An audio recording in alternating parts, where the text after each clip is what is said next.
세계사 그 6번째 시간입니다. 교과서 페이지는 26페이지에서 29페이지까지고요. 문명의 탄생 이후 새로운 형태의 질서인 제국의 탄생이 일어나게 됩니다. 제국이란 어떤 것이고 그 제국의 출발점인 페르시아는 제국을 어떤 방식으로 운영했는지 그 내용을 살펴보도록 하겠습니다. 사전적 의미를 찾아보면 한 왕조나 국가의 황제가 여러 국가나 민족을 지배하는 새로운 질서, 체제를 의미합니다. 하나의 왕조 혹은 국가가 다양한 형태의 국가 혹은 민족을 지배해야 되기 때문에 그들이 가지고 있는 각각의 다양성, 즉 다른 민족, 다른 언어, 다른 문화를 하나로 융합하는 과제가 남겨지게 되고요. 또 하나는 이러한 다양성을 통치하기 위해서는 절대성을 지닌 권력자, 그 이전보다는 훨씬 강력한 힘을 가진 절대적 통치자들이 등장하게 된다는 겁니다. 그리고 영토는 점점 팽창해 가겠죠. 더 많은 나라, 더 많은 민족을 하나의 체제 안으로 품어내기 위한 경쟁이 벌어지게 되고요. 그건 영토의 팽창으로 나타나게 됩니다. 역사 속에 등장했던 여러 제국들을 살펴보면 마케도니아 제국, 로마 제국, 나폴레옹 제국 등이 있는데요. 그 출발점이라고 할 수 있는 페르시아에 대해서 살펴보도록 하겠습니다. 오늘 배워볼 주제들입니다. 페르시아라는 새로운 제국이 탄생하는 과정에 몇 가지의 시행착오들이 있었을 거고요.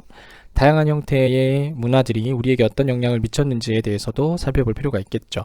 그래서 오늘은 그 4가지의 내용들 중에 핵심 부분들을 좀 살펴보고요. 각각의 특징들이 어떻게 이야기되고 기억되어져야 하는가에 대해서 공부해 보도록 하겠습니다. 페르시아라는 나라가 여러분들에게 굉장히 낯설 텐데요. 사산조 페르시아의 지도를 통해서 대략적인 위치를 좀 파악해 보도록 하겠습니다. 사우디아라비아가 있는 아라비아 반도, 그리고 이란과 조금 더 나가면 아프가니스탄, 인도와 접경에 있는 아프가니스탄까지 펼쳐져 있는 나라죠. 여러분들 아마 중동이라고 많이 들어왔던 지역의 역사라고 보시면 됩니다. 고구려가 있었던 시기에 사산조 페르시아가 있었죠. 이곳은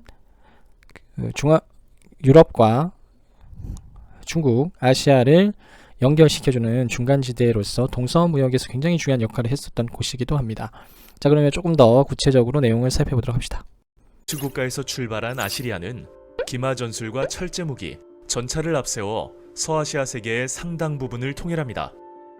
아시리아는 도로와 역전제를 정비하였으며 전국을 주로 나누고 총독을 파견하여 직접 통치하는 등 강력한 중앙집권 체제를 이용해 정복지를 다스렸습니다. 아시리아 제국은 곳곳에 거대한 지구라트를 건설합니다. 수도 니네베 왕궁에는 각지에 파견된 학자들이 수집해온 많은 문헌을 보관하는 왕립 도서관을 세우고 학문 발전을 촉진시킵니다. 하지만 피정복민을 강제 이주시키고 무거운 세금을 매기는 등 강압적인 통치가 계속되자 각지에서 반란이 일어나 멸망하고 맙니다. 이후 서아시아는 메디아, 신바빌로니아, 리디아, 이집트 등으로 분열됩니다. 기원전 6세기 중엽 페르시아의 키루스 왕은 아케메네스 왕조를 수립하고 분열된 서아시아를 다시 통일합니다. 이후 다리우스 1세는 이집트와 지중해 연안에서부터 인더스강에 이르는 대제국을 건설하여 페르시아 왕조의 전성기를 맞이합니다. 그는 전국 20개 주에 총독을 파견하고 왕의 눈, 왕의 귀라고 불리는 감찰관을 보내어 총독을 감독합니다. 또한 왕의 길이라 불리는 도로와 역참제를 정비하고 화폐 및 도량형 제도를 정비하여 중앙집권 체제를 강화합니다. 페르시아는 아시리아와 달리 정복한 피지배 민족에게 관용을 베풀었습니다. 공납을 징수하는 대신 그들의 전통이나 신앙을 존중하였고 페니키아인들의 무역 활동을 보호하였습니다. 페르시아는 이러한 관용 정책에 힘입어 통일을 이룩하였고 이후 약 200년 동안 번영을 누립니다. 하지만 지중해 해상권 장악을 둘러싸고 벌어진 그리스와의 전쟁에서 패하고 지방 총독들이 반란을 일으키면서 점차 쇠약해집니다. 결국 아케메네스 왕조 페르시아는 기원전 4세기 알렉산드로스에게 정복당하면서 영상의 내용을 조금 더 구체적으로 살펴보도록 하겠습니다. 페르시아 제국이 형성되기 전에 서아시아 최초의 통일 제국인 아시리아가 등장하게 됩니다. 철제 무기와 강력한 군사력을 기반으로 해서 서아시아를 최초로 통일하게 되죠. 아시리아는 강력한 카리스마와 힘을 통해서 서아시아를 통일하고 체제를 형성하지만 피지배 민족에 대한 가혹한 통치로 인해서 60년 만에 멸망하게 됩니다. 기록에서 보면 가죽을 벗기 쫓기고 장립을 만들고 끔찍한 어떤 일들을 자행하게 됩니다. 공포를 통해서 통치했었던 아시리아는 그들의 힘이 약화되면서 곳곳에서 저항과 반란이 일어나게 되고 결국 무너지게 되죠. 분열된 서아시아를 다시 통일시킨 나라는 아케메네스 페르시아입니다. 아케메네스는 왕조의 황제들이 썼던 성이고요. 조선으로 치면 이씨조선과 같은 느낌이라고 보시면 됩니다. 페르시아를 최초로 통일시켰던 인물은 키루스 2세라는 인물이고요. 아시리아의 실패를 거울 삼아서 키루스 2세는 관용정책을 펼쳐냅니다. 교과서에는 포용정책이라는 표현으로도 사용되고 있죠. 이 내용들을 잘 기억해 둡니다. 키루스 2세의 다음으로 등장했던 인물이 다리우스 1세입니다. 페르시아에서는 가장 중요한 인물이고요. 페르시아 사람들이 가장 훌륭하다고 여기고 있는 왕 중에 한 명입니다. 이는 달리 이야기하면 우리 시험에도 가장 자주 등장할 가능성이 높은 인물이기도 하죠. 다리우스의 제국 통치 방식에 대해서 살펴보도록 하겠습니다. 다리우스는 페르시아의 기본 방침인 관용정책을 펼쳐 나가죠. 관용정책이라고 하는 것은 기본적으로 그 지역 내에 다양한 민족들의 자치를 인정하고 있음을 의미하는 것이고요. 총독을 파견해서 그들 스스로 자치적으로 운영할 수 있는 기회를 제공합니다. 하지만 좀 불안한 요소들이 있죠. 총독이 반란을 일으키거나 혹은 제국으로부터 이탈하게 될 경우에 그걸 통제할 수 있는 방안, 감시할 수 있는 방안들이 필요했을 겁니다. 그래서 페르시아, 특히 다리우스 1세 때는 감찰관의 역할이 굉장히 중요했는데요. 왕을 대신해서 총독을 감시하는 역할을 진행을 했습니다. 역사적으로 기록되어져 있는 용어로는 왕의 눈과 왕의 귀라고 불려지는 존재들이었다고 볼 수 있습니다. 이들은 자치권을 가지고 자신의 지역을 운영했었던 총독들을 감시하는, 그래서 페르시아가 관용정책을 펼치지만 중앙 집권적인 강력한 국가로 갈 수 있었던 주요 요인 중에 하나였다고 볼 수 있습니다. 또 하나 두 번째 나오는 도로의 건설, 그리고 화폐, 도량령, 문자의 통일은 제국이 안정적으로 질서를 잡아가는 데 있어서 반드시 필요한 요소입니다. 나중에 중국 그리고 그 뒤에 제국에서도 보게 될 텐데요. 화폐, 도량령, 문자의 통일은 가장 중요한 공통적 요소 중에 하나고요. 그리고 도로를 정비한다라는 말은 제국으로서 군사적 팽창 그리고 연결망을 구축한다는 점에서 매우 의미 있는 과정이고, 이 역시 공통적으로 나타나는 현상이다라는 걸 잘 기억을 해둡니다. 지도를 통해서 아시리아와 페르시아의 영역을 좀 살펴보도록 하겠습니다. 그리고 도시와 도시 사이를 잇고 있는 왕의 길도 중요한 기억해야 될 요소 중에 하나겠죠. 교과서를 통해서 정리해 보도록 합시다. 기원전 7세기 최초 통일 국가인 아시리아가 등장을 하죠. 강력한 군사력을 기반으로 해서 서아시아를 최초로 통일하게 됩니다. 중앙 집권 체제를 구축을 하게 되는데요. 오래 가지 못하고 무너지게 됩니다. 무너지게 되었던 이유는 가혹한 통치 때문이기도 한데요. 이러한 결과 피지배 민족과의 갈등이 심화되고, 이에 따라서 각지에서 반란이 일어나게 되면서 아시리아는 짧게 존속하고 멸망하게 됩니다.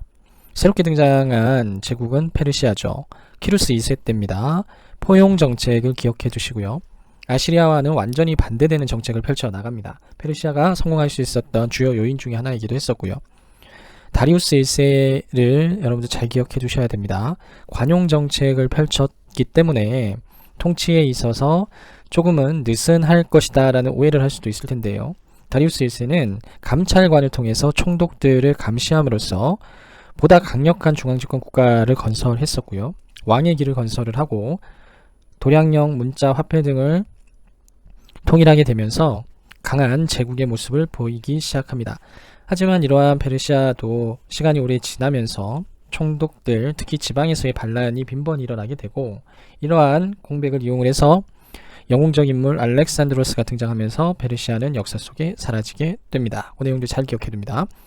페르시아는 알렉산드로스에 의해서 멸망했다라는 거. 아케메네스 페르시아입니다. 나중에 사산조 페르시아는 다른 사람들에 의해서 멸망이 된다는 거. 이건 잘 구별해 두셔야 될 필요가 있고요. 왕의 길은 다리우스 1세, 포용 정책을 처음 시작했던 건 키루스 2세라는 것까지 잘 정리해서 기억해 두시면 되겠습니다. 아케메네스 페르시아가 알렉산드로스 대왕에 의해서 무너지게 되죠. 알렉산드로스 대왕은 불행히도 이른 나이에 죽게 됩니다. 그리고 그의 부하들에 의해서 알렉산드로스 제국은 갈기갈기 찢어지게 되죠. 이러한 분열이 끝나는 지점에 새롭게 통일된 왕조로 등장하는 것이 사산조 페르시아인데요. 아케메네스 왕조 페르시아를 계승한다는 의미가 있고요. 왕조의 명칭은 좀 바뀌게 됩니다. 영토도 다수 회복하게 되죠. 사산조 페르시아에서 여러분들이 기억해야 되는 내용은 중앙집권 통치체제를 수립하게 되는데요. 공용어인 페르시아어를 사용했다라는 겁니다. 화폐, 문자, 그리고 도량형의 통일은 제국에 있어서 아주 중요한 요소 중에 하나이다 라고 이야기를 했을 겁니다. 아케메네스 페르시아에서 도량형과 화폐의 통일이 이루어지고요. 사산조에서 페르시아어, 즉 문자의 통일이 이루어지게 됩니다. 가장 중요한 요소는 동서무역을 독점하면서 부를 축적해 나갔다는 것이고요. 부를 기반으로 해서 사산조 페르시아는 풍부한 문화를 만들어냅니다. 그리고 새롭게 등장하는 이슬람 세력에 의해서 무너지게 되는데요. 사산조 페르시아 중학교 단계에서는 이 정도만 기억을 해도 충분할 것 같습니다. 지도상으로 보시면 사산왕조 페르시아의 위치는 지금의 이란 지역과 인도와 접경에 있는 아프가니스탄 그리고 중앙아시아 일대를 차지하고 있다는 걸 보여줄 수 있고요. 인도를 통해서 그리고 중국을 통해서 오는 문화들과 그리고 비잔틴 제국 그리고 옆으로 나가면 로마가 있겠죠. 이런 동서무역의 중심지에서 막대한 부를 축적하고 있었다라는 거. 지도상의 위치도 잘 기억해 두시면 좋을 듯 합니다. 교과서 내용을 간단히 정리해 보도록 하겠습니다. 사산조 페르시아에서는 샤프르 1세를 좀 기억을 해주시면 좋을 것 같고요. 로마와 인도의 쿠시안 왕조가 있던 시기라고 보시면 되겠습니다. 메소포타미아에서 인더스강 요역까지 대제국을 건설하죠. 아까 봤던 지도의 모습이고요. 시험에서 여러분들 꼭 기억해야 되는 내용은 동서를 잇는 중개무역을 통해서 번영했다라는 겁니다. 중개무역이라고 하는 건 A 지역과 C 지역 사이 중간에 있는 B 지역에서 이 둘을 연결해 줌으로써 부와 무역적 이익을 얻는 형태를 의미하는데요.